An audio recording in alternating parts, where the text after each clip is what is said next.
Un tagad tu saki, nu jā, mums te brauc citplanētiešu kuģītis no blakus. Pat ja viņš brauc no blakus, no Saules sistēmas. 4 gaismas gadi. Tā ir īsta fobija, saucās astrofobija, kad tu baidies no tā visa lieluma. Un es skatījos YouTube. Es nebaidos, bet es par to padomāju. Es domāju, man ir ok, bet es noskatījos kā 20 minūšu video, kur sāka par to skaidrot visus nosaukumus un aizmirsu konkrēto termiņu, ko izmanto, cik tālu mēs zinām, cik eksistē visums. Jā, known universe saucos. Zināmais.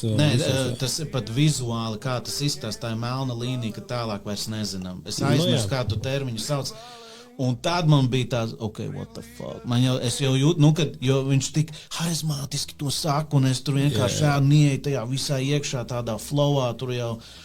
Un reāli man bija tāds, ok, reāli, es saprotu. Un tad viņš attina visu to atpakaļ un kur mēs esam.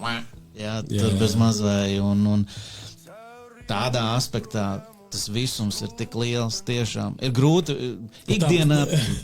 Un tā planētiņa tur ripo, mēs tur kaut kādiem kašķīšiem, tur ar kaut kādiem, es nezinu, kaut kādām savām bažiņām vēl kaut ko, kuram tas vispār interesē.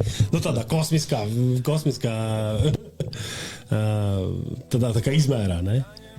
Nu, kad tā padomā. Nu, reāli. Tā ir.